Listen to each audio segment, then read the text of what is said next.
So this is an interesting outage because it's impacted not just Facebook, but all of the sister companies that Facebook owns, like Instagram and WhatsApp.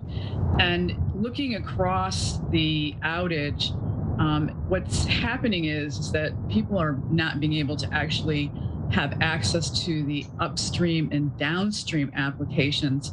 So, as an example, when someone is trying to log into Facebook, they're not they're having a business interruption. But what's also happening is when other applications that use Facebook or Instagram or WhatsApp are trying to log in, they're down too. So this is quite substantial. And play the impact enormous. Just speaking of the volume of this headline story worldwide today when the social network goes down here, but certainly here in Israel, here we're almost virtually everything on WhatsApp and these other platforms, but worldwide, any major problems emerge from this or were any problems created during this nearly 7-hour outage? Well, I think you're going to see is that there could be, we don't know the cause of this, right? They're saying that initially there was some type of a misconfiguration in an update to the protocols that are allowing you to connect to the internet. But once they investigate this, we might find out that this is a little bit of a deeper story in terms of exactly what the root cause was of it.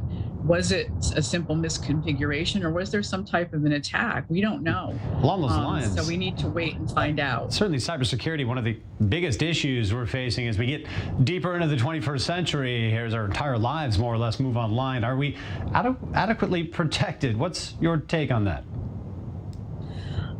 Well, we're not spending enough money on cybersecurity in general when we look across different industries. We have a mentality typically that says, well, it's never going to happen to me.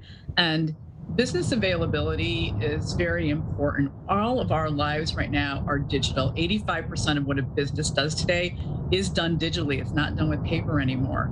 So when we talk about the impact of lives, absolutely, the ability for us to maintain our standard of living is tied into the security of those digital assets. And what are the threats of tomorrow? What are you looking out for as someone in this space, or what should the governments be looking out for? Briefly, if you can. So I think the government needs to have more enforcement behind it and have more privacy regulations that actually have teeth in them, like the GDPR in the EU, which is enforcing the ability to have the data subject, the citizens' rights protected. When you look at the US, there's now certain privacy laws that are being spun up state by state by state, and that's a tedious, long process.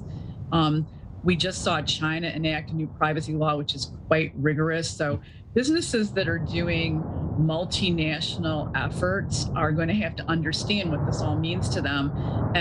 But what it really boils down to is let's protect the data of the citizens more. And that's a good thing. Yes. Ariel Evans, thanks for being with us on a world captivating topic today.